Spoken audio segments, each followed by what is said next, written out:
8:45. This is the Sri Lanka Broadcasting Corporation. The news edited by J. Yogaraj, read by Sounditavam. The President instructs relevant officials to take effective measures to provide uninterrupted power supply from the 5th of this month. The Prime Minister instructs to take steps to protect Sri Lankan students in Belarus. Trade Minister Bandalu Gunawardena rejects the opposition member's statement regarding the rice price hike to 300 rupees per kilo during the year festive season. 32 Sri Lankans evacuated from Ukraine as violent conflict intensifies. Power cut schedule announced for tomorrow. 7.5-hour power cut will be imposed tomorrow. Sri Lanka confirms 23 more coronavirus deaths. A special vocational training and skills development program will be conducted for those who do not qualify in the GC Advanced Level Exam 2020. News overseas. Russian forces claim control of key port city and begin to surround others. In sports, Middlesbrough buzzing with FA Cup upset of typical Tottenham.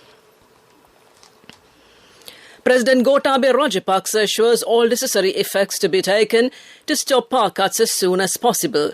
The President instructed the relevant officials to provide uninterrupted power supply from the 5th of this month. The officials have reiterated that there will be no power cuts after the 5th of this month.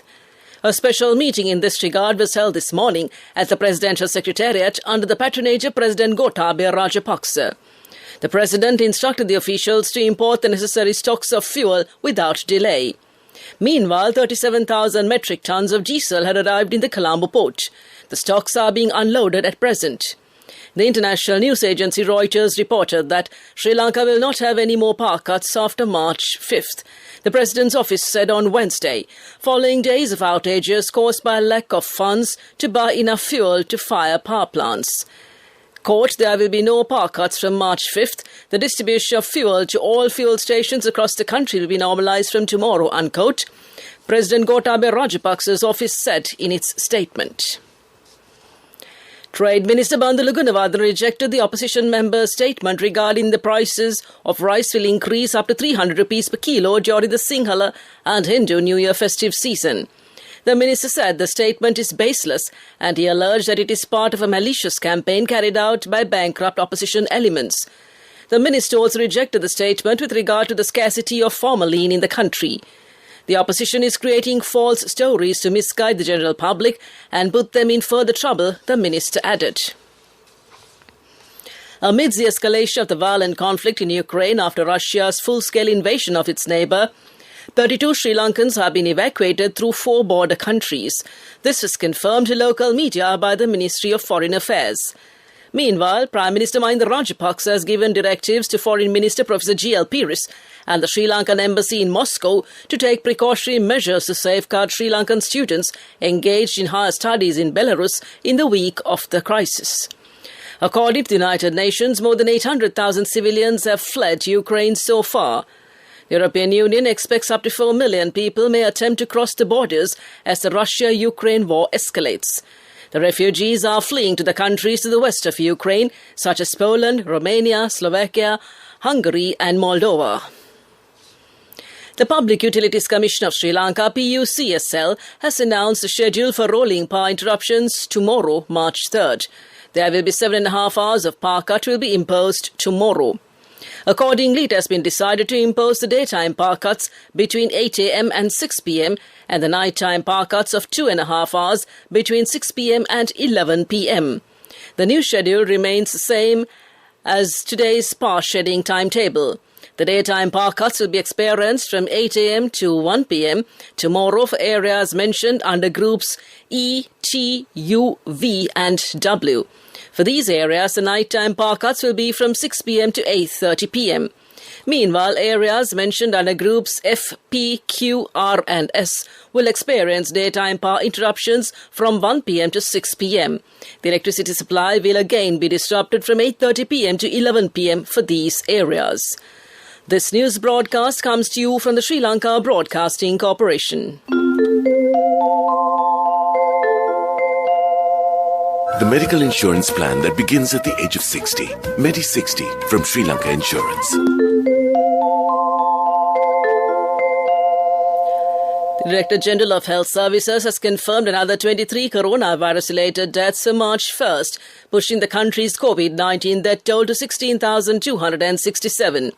The deaths confirmed today include 15 males and 8 females, while one of the victims is a youth below the age of 30 years.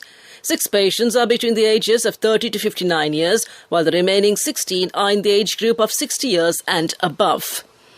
The health authorities warn that there is a possibility of the increase in dengue patients in the near future in the western province with the onset of the monsoon rains.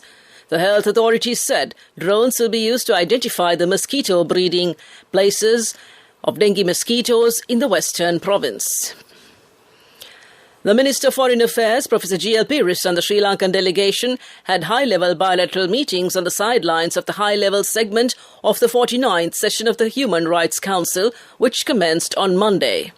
During his meeting with the Minister of State of the United Kingdom for South and Central Asia, UN and the Commonwealth, Lord Tariq Ahmed, the Minister of Foreign Affairs discussed bilateral cooperation and progress achieved by Sri Lanka in advancing reconciliation, as well as the government's comprehensive efforts at fostering unity and harmony. The minister emphasized the need for understanding and recognition of Sri Lanka's efforts. At the meeting with the Secretary-General of the Commonwealth, Baroness Patricia Scotland, the minister discussed avenues of furthering Sri Lanka's cooperation with the Commonwealth, including in the economic front, tourism and opportunities for youth, such as vocational training. The Commonwealth Secretary-General commended Sri Lanka's lead role on the blue economy and requested enhanced engagement in this area. That concludes local news. The medical insurance plan that begins at the age of 60. Medi 60 from Sri Lanka Insurance. A health insurance plan to honor our most valued elders by the protectors of the nation. We now give our treasured senior citizens access to the very best medical insurance, specially tailored for anyone over 60. What's more, you don't need medical screening to access this policy. And Medi 60 covers a wide range of illnesses. Only from Sri Lanka Insurance. Call 0112 357 357. The main news story is brought to you by Siddhalepa Vedamahatmya. Prime Minister Mahinda Rajapaksa has informed the Foreign Minister and the Sri Lanka Embassy in Moscow to take protective measures in connection with Sri Lankan students following higher studies in Belarus. Nearly 1,500 Sri Lankan students are following university and higher education studies in Belarus. The notice has been given as an immediate response to a request made to the Prime Minister by their parents. The Prime Minister is instructed to hold discussions with the relevant authorities to delay their academic activities and to provide them visas to arrive in Russia. That came to you in the main news story. The main news story was brought to you by Siddhalepa Vedamahatmya. Moving on to Watchlight, the health authorities have requested the public to follow health guidelines strictly as the corona infections crossed the 1,000 mark for the last 4 weeks. This cannot be taken easy, the health authorities warned. The Director General of the Health Services, Dr. Asela Gunawardena, said that it is a high risk for the public to be involved with large gatherings or get-togethers. He requested the public to refrain from travelling between the provinces. He pointed out that 900 to 1,000 corona patients are still being reported daily from the country. Therefore, emphasized that the pandemic can spread rapidly again if the public act irresponsibly, and that came to you in Watchlight. World News, brought to you by courtesy of... For your wheel lease, visit the Leasing Mahagedara. People's Leasing, friendly leasing Mahagedara. More information from the nearest People's Leasing branch. People's Leasing, the trusted leader. Making headlines tonight, Russian forces claim control of key port city and begin to surround others. Ukraine conflict, Airbus, ExxonMobil and Boeing take action over Russia ties. Ukraine update, Indian students living in fear of shelling in Kharkiv. Russia's invasion of Ukraine took a heavy toll on civilians on Wednesday as residential neighborhoods were bombed and key cities surrounded. The Russian military claimed it was in control of Kherson, a strategically important port city near Crimea. Russian forces also appear to be surrounding key cities including Kharkiv and the port city of Mariupol. Ukraine's President Vladimir Zelensky called his people a symbol of invincibility.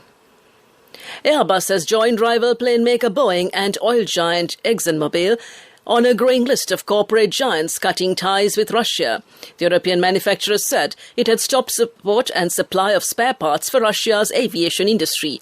Earlier, Boeing suspended operations and ExxonMobil said it would end a multi-billion-dollar joint venture with Russian state-owned company Rosneft.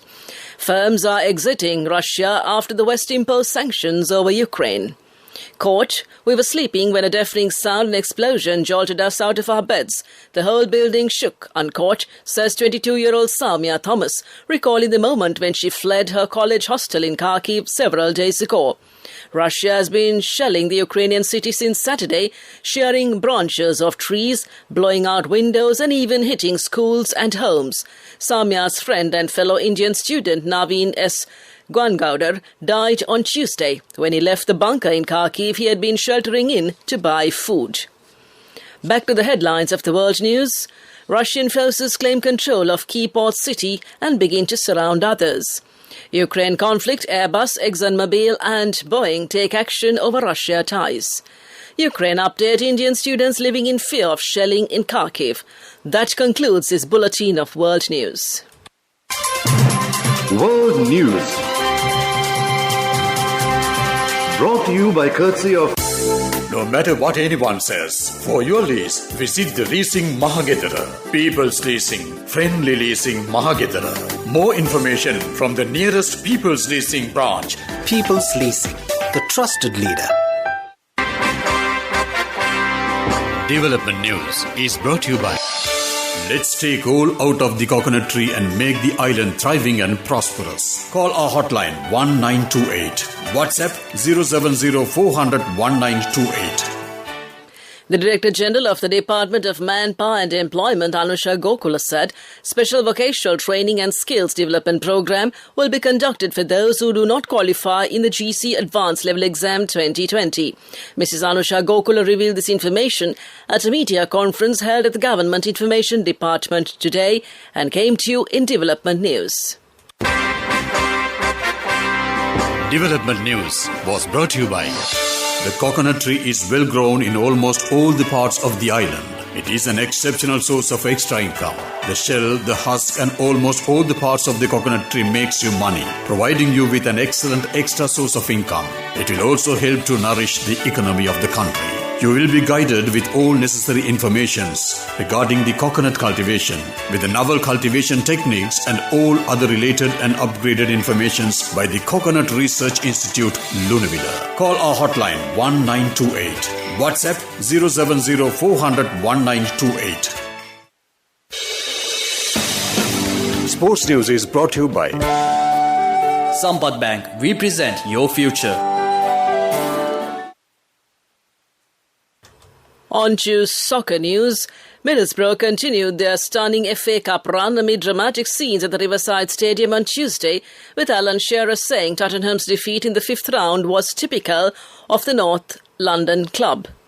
Teenage substitute Josh Coburn scored the winner in extra time for the Championship side, securing a 1-0 victory which sent the home fans wild.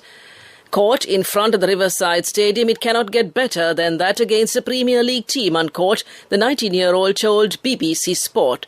And that's sports news.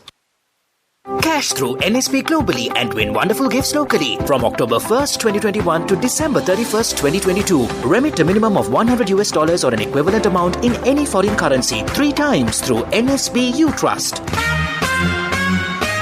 Business News, sponsored by National Savings Bank, the safest place for your money. The NTB Group achieved a record profit before tax of 10.4 billion rupees for the 12 months ended 31st December 2021, a growth of 38% compared to the previous year, despite the challenging operating environment experienced during the period. The group recorded a profit after tax growth of 65%, supported by the decrease in the corporate tax rate. That's business news. Economic news up next. Business News, sponsored by Cash through NSP globally and win wonderful gifts locally. Will you be the lucky winner of the NSP Golden Jubilee? 50 gold sovereigns for the top prize winner of the NSP Golden Jubilee. Scooters for the 10 second prize winners. iPhones for the 10 third prize winners. Mountain bikes for the 29 fourth prize winners. From October 1st, 2021 to December 31st, 2022. Remit a minimum of $100 or an equivalent amount in any foreign currency 3 times through NSB U Trust.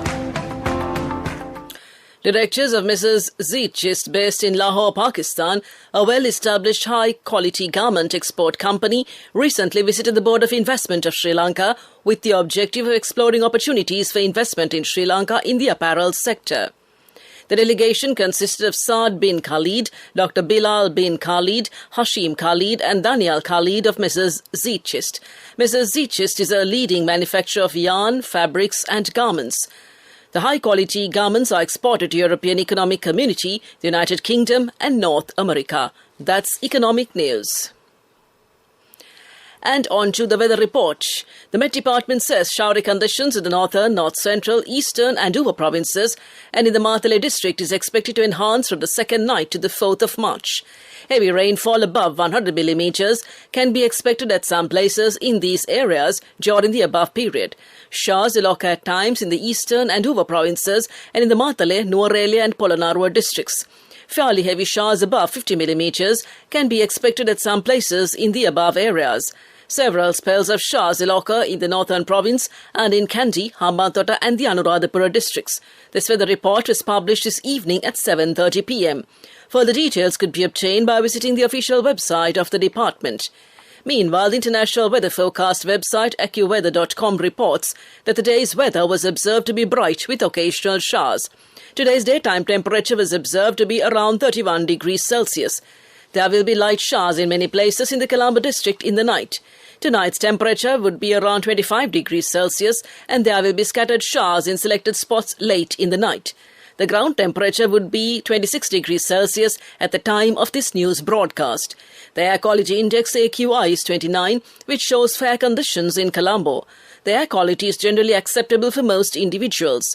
However, sensitive groups may experience minor to moderate symptoms from long-term exposure. To conclude this bulletin of news, a recap of the headlines. The President instructs the relevant officials to take effective measures to provide uninterrupted power supply from the 5th of this month.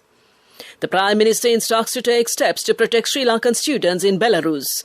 Trade Minister Bandula Gunawardena rejects the opposition member's statement regarding the rice price hike up to 300 rupees per kilo during the New Year festive season. 32 Sri Lankans evacuated from Ukraine as violent conflict intensifies. Power cut schedule announced for tomorrow. 7.5-hour power cut will be imposed tomorrow. Sri Lanka confirms 23 more coronavirus deaths. A special vocational training and skills development program will be conducted for those who do not qualify in the GC Advanced Level Exam 2020. Russian forces claim control of key port city and begin to surround others. And Middlesbrough buzzing with FA Cup upset of typical Tottenham. That concludes tonight's news broadcast and